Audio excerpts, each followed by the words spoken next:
Welcome to the Heavy Spoiler Show. I'm your host, Jared, aka Breaking Boards Buck, who is here to also break down all of the spoilers. Okay, in this video, we're going to be doing a deep dive into Cobra Kai Season 5. We're going to be going into not only the story and the nightclub dancing shenanigans, but also the ending. This latest season solves some of the issues that plagued the dojos in Season 4, while also leaving some big things to be explored in the future seasons, with us predicting whether or not the head of the Cobra is truly karate chopped off, or will two emerge from one. Now, if you enjoyed this video, then please smack that like button like a silver bullet to the chest, and also don't forget to subscribe to Heavy Spoilers, because we're the chosen ones for the best puns in the valley. With that out of the way, thank you for clicking this. Now let's get into Cobra Kai Season 5.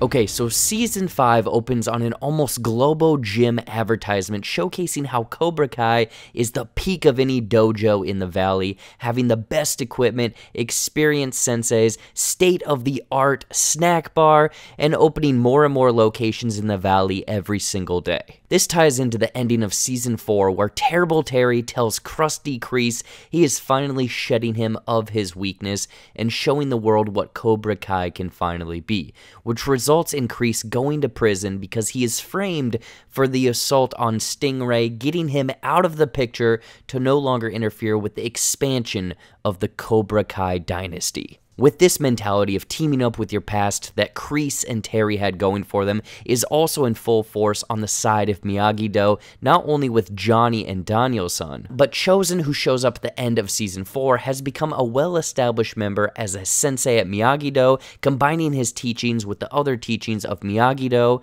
and Eagle Fang. Now, even though this season is latching on to the idea of the past and righting the wrongs, for example, in Terry's realm, it's his failure of Cobra Kai back in the 80s, when he was rocking the sick ponytail and snorting that booger sugar. The theme of not dwelling on that past, any sort of grudge or what-if moment you have in your mind, and instead living in the now. The future is what makes us, and we shouldn't be judged on the past choices that we've made. This central theme is reflected almost entirely through all of the characters in this season. In Miguel's case, it's forgiving his father for not being there to raise him, even though his father does still turn out to be quite a dick, and it's heavily hinted that his father is a drug dealer. I mean, with a name like Hector Salamanca, Hector Salazar, wrong one. Still the wrong one. There we go. Is everyone named Hector Sala something automatically a bad guy? Anyway, that story thread honestly didn't amount to much at all, but hey, at least Miguel gets to meet up with the Point Break Surfers led by Mortal Kombat's Kano. Everyone loves me. Whose ass gets kicked by Johnny later on, so I guess not all was lost. Later on, Miguel forgives both Robbie and Sam as well. Their relationship, on again, off again throughout this season, finally does end up in a good position when Sam finds the octopus necklace that Miguel had bought for her earlier on. And you know, the octopus is essentially their relationship love language mascot, going all the way back to their first date in Season 1. Johnny dwells on the past when he finds out that he and Carmen are going to have a child. Yes, surprise! Johnny's little dudes kicked their way all the way through Carmen's uterine wall. Yeah, wow, I probably could have said that a lot differently, huh? But he does want to be there for their new child after realizing that he was never really there for Robbie and doesn't want this to happen again, showing the initiative to be the best boyfriend he can be, cooking, cleaning, and baby-proofing his whole place for the upcoming child together. This added initiative is picked up immediately by Carmen, not only in real life, but her dreams seem to be influenced heavily by this new and improved Johnny in some hilarious Top Gun reenactments. Johnny turns up the heat in some aviator volleyball action, some motorbike scenes reminiscent of Maverick and Charlie, along with the silhouetted love-making scenes. It's a clever reference because both Johnny and Carmen referenced the movie earlier in the series. Reeling it back to the central theme, Johnny also mentions that for years he's been thinking about what would have happened if he would have blocked that infamous kick from Daniel back in the All Valley tournament. How much better could his life have been?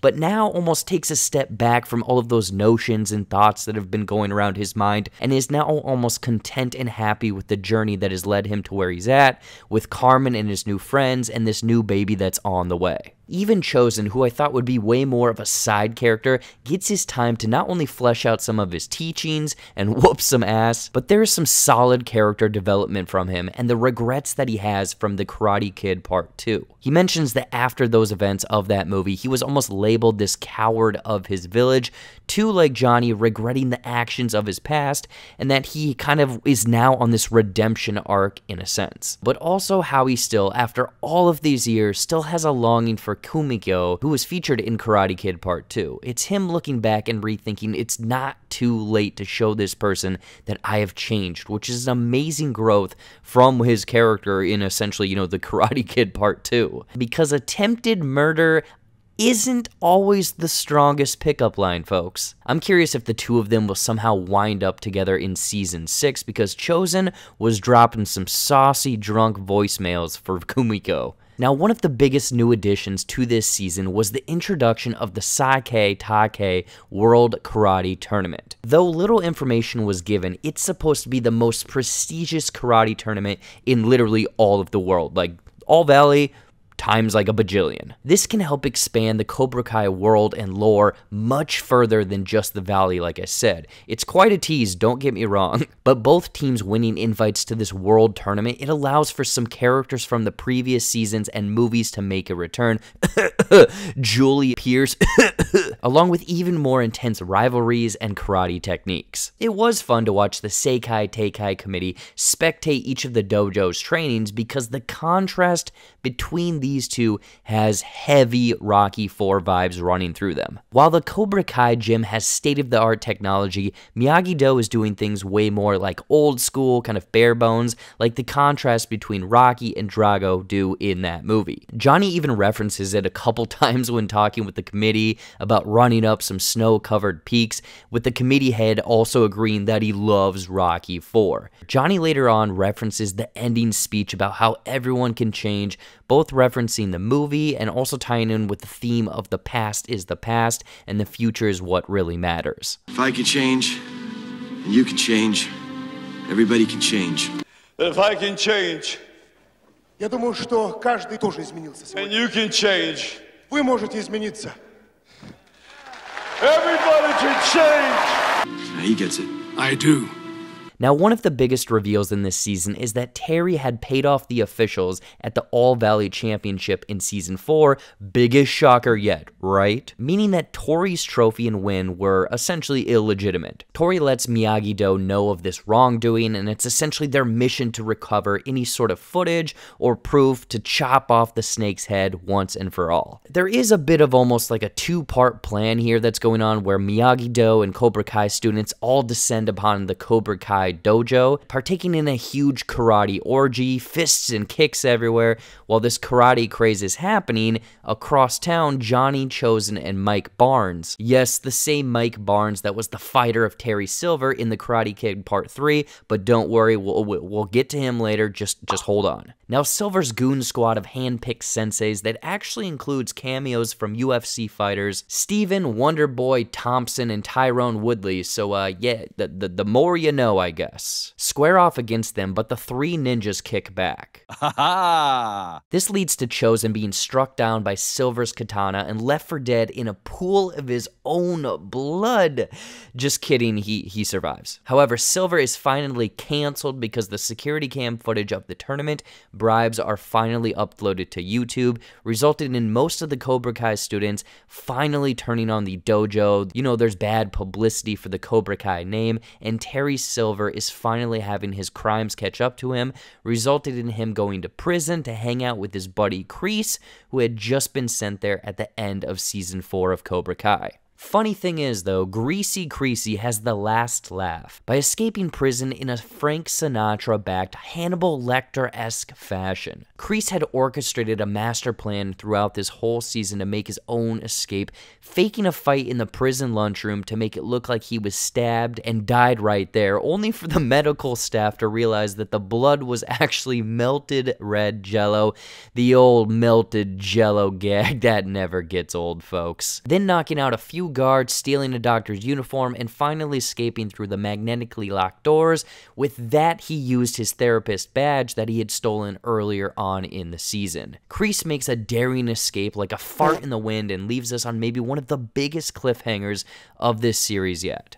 So with the Saikai Teikai World Tournament being on the horizon and Greasy Kreese slipping through the long dong of the law, I think both of these things will be explored heavily, and I mean heavily, in a potential Season 6 of Cobra Kai. My thoughts are that Kreese will have escaped from the United States, leaving the current state of Cobra Kai in shambles, but trying to revive it in either Tahiti, which is where he visits in The Karate Kid Part 3, but more than likely he's going to be setting up shop in South Korea. There was a bit of a flashback in this season showing that he and Terry had actually trained there in 1980, with Kreese mentioning that he had fond memories of potentially having a grand champion on his hands, referring to a young Johnny Lawrence. Here's where Kreese will start to build Cobra Kai on almost this world scale level, because at the end of Season 4, he exclaims that he is Cobra Kai. I am Cobra Kai. Meaning all of the dojos Silver had built up mean nothing without him. Kreese will slither his way back into facing Miyagi-Do head-to-head in the World Saikai Teikai Tournament, making his triumphant return while once again being a thorn in the side of both Johnny and Daniel. Now, 2 other dojos may pop up and join Cobra Kai and Miyagi-Do in the Saikai Teikai Tournament, and that would be both an unnamed dojos from Chozen and Mike Barnes. First of which, Chozen, even though he got a katana to the back, he has like this reinvigorated spirit about him and will return to Okinawa Island to confess his true feelings to Kumiko. The next time we see him, the 2 of them will either be married or an item. They're going to be together in some fashion, with him starting his own dojo, and I'm telling you, it better be called Chozen One's Dojo. It's right there. Don't mess it up. It's a good thing. Just lean into it. On the other hand is Mike Barnes, and like I mentioned earlier, he was the opponent that was hired by Terry Silver in The Karate Kid Part 3 and essentially fell out of karate after that movie. In Season 5, he had a well-established life far away from karate until it was all ruined by Terrible Terry when he burned down Barnes' furniture store, reeling him back in. Now, Barnes starting his own dojo may be a long shot, but there's a few different reasons why I think that he might be kind of reeled back into the action and be a bigger part in the coming seasons. First of which, he wants revenge on Silver and Cobra Kai. Even if Silver is in prison, Cobra Kai is still out there and alive. Maybe not doing well, they may need to rebrand a bit, but they are still out there, so a rival dojo could help them fully put an end to Cobra Kai. He did say the furniture was the only thing that he had, so he has nothing to lose, and one skill that he possesses is the art of karate. But how is he gonna fund this venture? Is he gonna go around and pick up some cans? Well, one simple answer is the painting that he stole from Silver's house at the end of this season. So this painting is actually mentioned to be a Rembrandt, and it's called The Storm of the Sea of Galilee, which in real life was stolen in 1990 but was never actually recovered. This makes sense why Terry would be in possession of this painting because of all of his sketchy business dealings, and thus is worth a ton of money. That Barnes could somehow pawn off, get a little bit of starting cash and start his own dojo. Because again, I don't think that that's the last we'll see of him, unless Season 6 does some kind of Miyagi magic and Hilary Swank's Julie Pierce somehow comes out of nowhere and roundhouse kicks the fans right in the face. Overall, I think this 5th season had some perfect rhythm to it, but also missing a hit here or there. Digging into and playing with the previous lore was probably the strongest attribute in my opinion, like expanding upon Terry's addiction to Cobra Kai's greatness, sending out Cobra cutouts that instantly reminded me of the biceps from Always Sunny in Philly. You should have seen how passionate he got when I showed him the dick flyer. You knew? And furthering the character development between Daniel and Chozen. Chozen was the perfect addition to this season, bringing a new sense of energy and fighting style, while also being the almost wild card comedic relief character when it was needed most. And Johnny now mending that father-son bond with Robbie and essentially starting a family with Carmen shows how much his character has changed from Season 1. I mean, he was kinda sober in this season. Sure, he partied a little bit here or there, but compared to the previous seasons, this dude looked like he took a completed 12 steps of AA meetings here. Was some of this season a bit bloated and more of a cracked board than fully shattering it? Absolutely. Like Miguel's father amounting to a little less than 2 episodes of the story was a huge bummer for myself. With that being such a big cliffhanger for the last season, it seemed fairly insignificant to the grand scheme of things going around. And the complete cock tease of this new Saikai Teikai World Championship seemed like more of a stepping stone setup of what is later to come in a future season. Don't get me wrong, the fight choreography has improved tenfold as these seasons have kind of continued on, but this season felt way more of the internal drama and politics of karate in the valley rather than people actually getting into fisticuffs with one another. Surprisingly, everyone did have their time to shine, each having some sort of internal conflict about how they should act versus how they want to act, which makes these dojo allegiances so interesting at the end of the day, and I love that Netflix is really invested in this series. I mean, a young Johnny Lawrence, I mean, look at him, look at this guy right here. You don't know which one's which right here. You ask one for ice cream, they both say yes. But also the expanding of the lore from the older films. Sure, they are cheesy 80s karate flicks, don't get me wrong, but this season not only pulled from some of the great homages, like Tori having to break the stone figure, which is the same as Daniel having to break the wooden one in part 3, or bringing back Jessica Andrews and her mac and cheese recipe, great tie-in by the way, but also really building upon Scary Terry as a fleshed out character. In part 3, he's pretty much just a coked up dude with a pony. But they really made him even more menacing than Kreese. But Kreese also got some really great scenes like the therapy flashbacks and the demons that he's dealing with. Cobra Kai is doing exactly what the fans of the show already are wanting. It's not like they're reinventing the whole wax on, wax off method. It's karate, drama, dojos, rivalry, and kicks to the pants. Was this season a perfectly executed tornado kick to the face? No. Like, let me see more of these kind of weird senseis. Like this dude right here, what happened to his eye? Let me know. But hey, it was a fun, cheesy bitch slap to the face. I'm gonna give this season 8 out of 10 broken boards. Hey, if you don't like that rating, well then don't cry over some cracked eggs, okay? If anything, this season massively sets up what could be some of the best karate yet in the Saikai Teikai tournament that best be a majority of season 6. Hell, if that goes well, make them go fight in Mortal Kombat. I don't give a I think it could work, right? You know, do some high-flying bicycle kicks. The Kano dude from the beach, he's already there. Bring him in. It's all there.